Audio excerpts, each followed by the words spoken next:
My precious brothers and sisters, let me wish you all a very, very happy New Year, and may the Lord bless you throughout this whole of New Year. నాకు అమూల్యమైన సోదర సోదరీలారా, అత్యంత సంతోషకరమైన నూతన సంవత్సర శుభాకాంక్షలు మీకు తెలియచేయచ్చు ఉన్నాను. ఈ సంవత్సరమంతయు దేవుడు మిమ్మును ఆశీర్వదించునుగాక. There are so many promises in the word of God. దేవుని యొక్క వాక్యములో అనేకమైన వాగ్దాన వచనములు ఉన్నాయి. I have chosen one beautiful promise from the word of God today. ఈ రోజున దేవుని యొక్క వాక్యములో నుంచి ఒక అద్భుతమైన వాగ్దాన వచనమును నేను ఎంపిక చేసుకుని ఉన్నాను. The word of God says in Exodus 34 verse 10, నిర్గమకాండము 34వ అధ్యాయము 10వ వచనంలో దేవుని యొక్క వాక్యం ఏమని తెలియచేస్తున్నది అనంటే, Behold, I make a covenant before all your people. I will do marvels such as have not been done in all the earth, nor in any nation. ఇదిగో నేను ఒక నిబంధన చేయుచున్నాను, భూమి మీద ఎక్కడైనను ఏ జనులలోనైనను చేయబడని అద్భుతములు నీ ప్రజలందరి ఎదుట చేసెదను.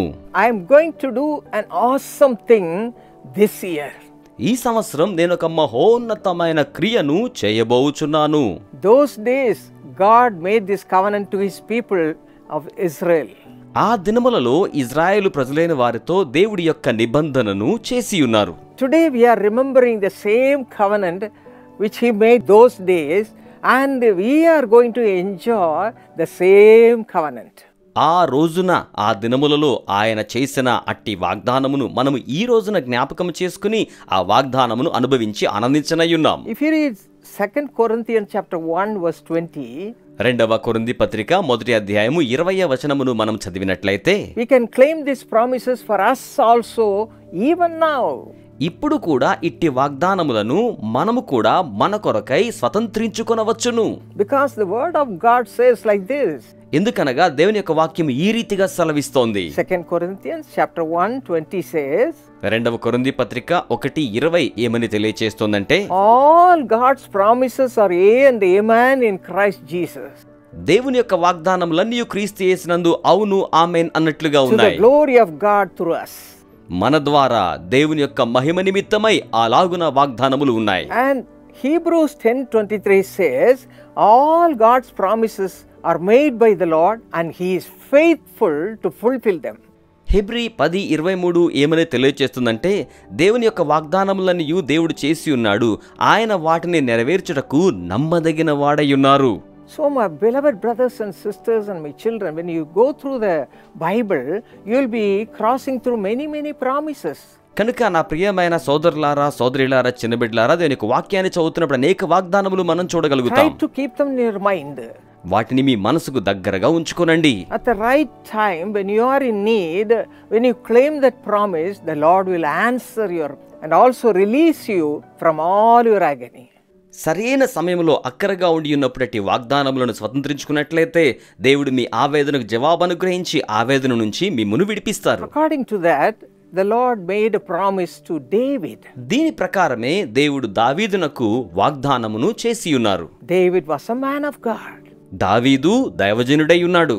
If you read 2 Samuel chapter 7 verses 27 and 28, 29, all these verses, రెండవ సమూయేలు గ్రంథము 7వ అధ్యాయము 27, 28, 29 ఈ వచనములన్నీ మనము చూచినట్లయితే, what promise the Lord made to David? ఎటువంటి వాగ్దానమును దేవుడు దావీదు కొరకై అనుగ్రహించి ఉన్నారు? David, I will build you a house, and let the house of your servant be established before you.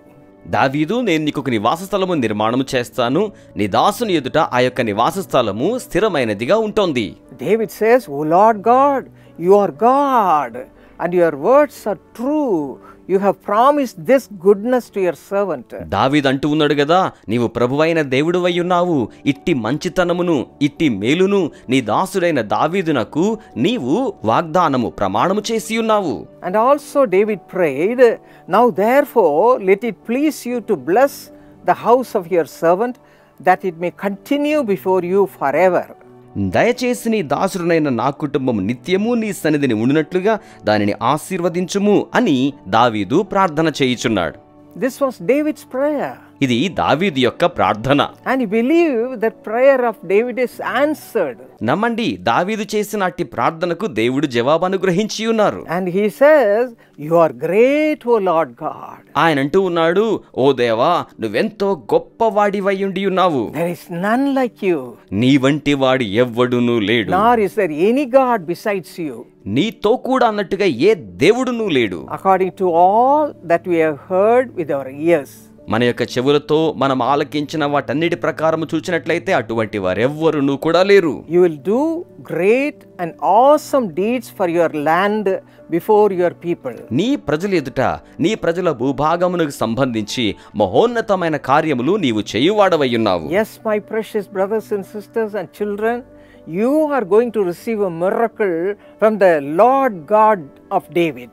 అవును, నా ప్రియమైన సోదరులారా, సోదరిలారా, చిన్నబిడ్డలారా, మీరు కూడా ప్రభు అయిన దేవుడు దావీదు యొక్క దేవుని యొద్ద నుంచి అట్టి ఆశీర్వాదములు పొందనయ్యున్నారు. Firstly, let us meditate how he can be a miracle working God in your life. మొదటిగా మీ జీవితంలో ఆయన ఏలాగున అద్భుత కార్యములను జరిగించు దేవుడిగా ఉండగలడో ధ్యానం చేద్దాం. There was a man called Manoah. మనోహ అనే పేరు కలిగిన ఒక వ్యక్తి ఉన్నారు. He and his wife had no children. అతనికి అతని భార్యకు పిల్లలు లేరు. But the Lord in his great mercy one day talked to his wife. కానీ ప్రభు తన గొప్ప కారుణ్యాన్ని బట్టి ఒక రోజున తన సతీమణితో మాట్లాడారు. And promised her that he is going to bless her with a child. ఒక బిడ్డను అనుగ్రహించి ఆశీర్వదించబోతున్నానని దేవుడు వారికి వాగ్దానము చేశారు. And gave her many instructions. అలాగనే ఆవిడ గారికి అనేకమైన సూచనలను కూడా ప్రభువు అనుగ్రహించారు. When the son was born, no razor shall come upon his head. ఆ యొక్క కుమారుడు జన్మించినప్పుడు అతని తల మీదకు ఏమాత్రము కూడా క్షౌరపు కత్తి రానివ్వకూడదు.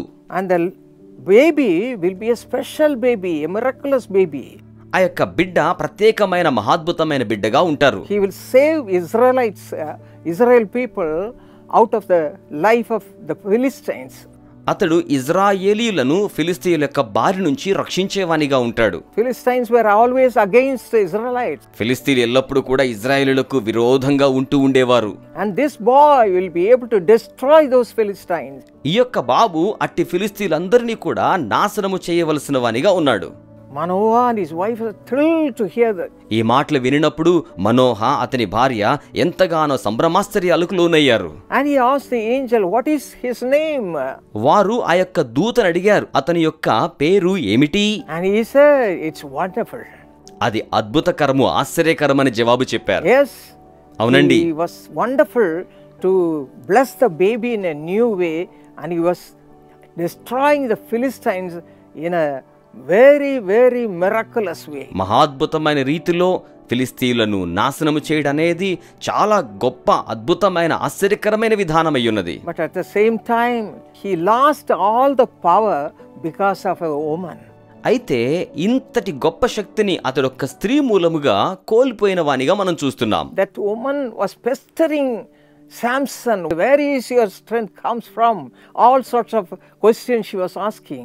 ఆ యొక్క స్త్రీ అయితే సంసోనుని ఎంతగానో విసిగిస్తూ ఉన్నట్లుగా, ఎలా వస్తోంది, ఈ కార్యం ఎలా జరుగుతుంది, ఈ బలమంతుడికి మూలమేమిటి అని అడుగుతోంది. Because she was troubling him again and again, he was not able to control the truth, and he gave her all the truth what the Lord has done in his life. ఆవిడ పలుమార్లు కూడా అతన్ని విసిగిస్తూ ఉండినందున విసిగిపోయిన వ్యక్తిగా అతను తన జీవితంలో ప్రభు చేసిన కార్యాన్ని, తన బలం యొక్క మర్మమును తెలియచేశాడు. ఏం జరిగింది? The enemies shaved off the head of Samson and there no hair was there. శత్రువులైన వారు సంసోను యొక్క తల మీద ఉన్న వెంట్రుకలన్నిటినీ కూడా క్షవరము చేశారు. ఇక వెంట్రుకలే లేవు. He lost all his strength. అతడు తన బలమంతటిని కూడా కోల్పోయి ఉన్నాడు. And moreover, the Philistine people blinded the eyes of Samson. అంతకుమించి ఫిలిస్తీయులు సంసోను కనుగుడ్లు పీకివేశారు. And he was brought to a temple, that's a big building, and all the people, thousands of people, Philistines were sitting there to watch the fun the Samson was doing. సంసోను అందుడైన వానిగా ఉన్నాడు. అతను ఒక దేవాలయాన్ని తీసుకుని వచ్చారు. అక్కడ వేల కొలది మంది అతనిని ఎగతాళి చేయడానికి అన్నట్టుగా కూర్చుని ఉన్నారు. But my friends, even at that time the Lord was gracious to him.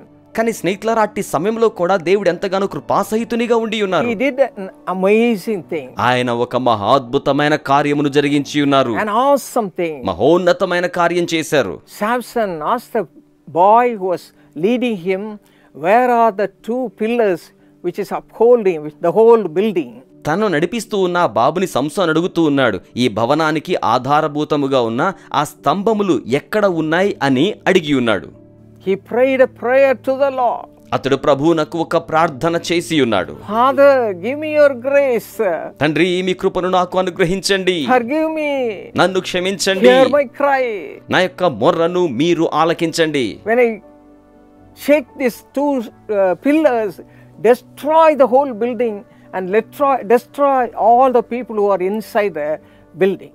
నేను ఈ రెండు స్తంభములను లాగివేసినప్పుడు పూర్తిగా భవనాన్ని కూల్చివేయండి అని ప్రార్థన చేసి ఉన్నాడు. When he pushed the two pillars, the Lord helped him and the whole building was collapsed. అతడు ఆ రెండు స్తంభములను నెట్టివేసినప్పుడు ప్రభు ఆయనకి సహాయం చేసి ఉన్నారు. ఆ భవనమంతయు కూడా పూర్తిగా కూల్చివేయబడింది. All the Philistines who are inside were killed. లోపల ఉండి ఉన్న ఫిలిస్తీన్లందరూ కూడా చంపబడి ఉన్నారు. Samson also was killed in that disaster. అదే వినాశనకరమైన పరిస్థితులలో సంసోను కూడా మరణించి ఉన్నాడు. Yes, my precious brothers and sisters. అవునండి, నాకు అమూల్యమైన సోదర సోదరీలరా, Isaiah 54 verse 17 says, యెషయా 54వ అధ్యాయము 17వ వచనం ఏమని తెలియచేస్తూ ఉన్నది అంటే, no weapon formed against you shall prosper. మీకు విరోధముగా రూపించబడి ఉన్న ఏ ఆయుధమును కూడా వర్ధిల్లదు. Before you, so many people may be against you. మీకెదురుగా అనేక మంది మీకు విరోధంగా ఉండి ఉన్నారేమో. They may be planning many hard things, many things against you. మీకు విరోధంగా అనేకమైన కఠినమైన సంగతులు వారు రూపిస్తూ ఉన్నారేమో. Claim this promise. ఈ వాగ్దానాన్ని స్వతంత్రించుకోనండి. Isaiah 54:17 says, యెషయా గ్రంథం 54వ అధ్యాయం 17వ వచనం ఏమని చెప్తుందంటే, no weapon formed against me shall prosper. నాకు విరోధముగా రూపించబడి ఉన్న ఏ ఆయుధమును కూడా అది వర్ధిల్లదు. And also Luke 10:19 says, లూకాసు వార్త 10వ అధ్యాయము 19వ వచనం ఇంకను ఏమని చెప్తూ ఉన్నది అంటే, the Lord Jesus says, behold, I give you the authority to trample on serpents and scorpions and over all the power of the enemy, and nothing shall by any means hurt you. ఇదిగో పాములను తేళ్లను త్రొక్కుటకును శత్రువు బలమంతటి మీదను మీకు అధికారం అనుగ్రహించి ఉన్నాను, ఏదియు మీకెంత మాత్రమును హాని చేయదు అని ఇక్కడ మనకు లేఖనము తెలియచేయుచు ఉన్నది. Mark 16:18 also says the same thing. Marks వార్త 16వ అధ్యాయము 18వ వచనం కూడా ఇదే సంగతిని తెలియచేస్తుంది. You may be facing many problems because of the enemies. శత్రువులను బట్టి మీరు అనేకమైన సమస్యలను ఎదుర్కొంటూ ఉండి ఉన్నారేమో. And nothing shall by any means hurt you. శత్రువు సంబంధమైనది ఏది కూడా మిమ్మల్ని గాయపరచలేదు. Keep this promise before you. ఈ వాగ్దానాన్ని మీ ఎదురుగా మీరు ఉంచుకోనండి. When you also have to go through many trials and temptation because of the enemies, remember this promise and claim that promise, and the Lord will do miracle in your own life. శత్రువుల వలన మీరు కూడా అనేకమైన శ్రమల గుండా శోధనల గుండా వెళ్ళవలసి ఉన్నప్పుడు ఇట్టి వాగ్దానమును మీరు జ్ఞాపకం ఉంచుకోనండి. ఇట్టి వాగ్దానమును మీరు స్వతంత్రించుకోనండి, విడిపించబడతారు. And the whole of this year, every day you have a close communion with the Lord. ఈ సంవత్సరం అంతా కూడా ప్రతి రోజున దేవునితో సన్నిహిత సంబంధ బాంధవ్యం కలిగి ఉండండి. The Lord will be with you as a mighty and awesome one. బల పరాక్రమములు గలవానిగా మహోన్నతునిగా ప్రభువు మీతో కూడా ఉంటారు. May the Lord help all of you, each one of you, throughout this whole year, and make you see awesome things through the power of God. ఈ సంవత్సరం అంతయు దేవుడు తన శక్తి ద్వారా మహా గొప్ప మహోన్నతమైన కార్యములను మీరు చూచులాగున మీకు సహాయము చేయునుగాక. God bless you. దేవుడు మిమ్మును ఆశీర్వదించును.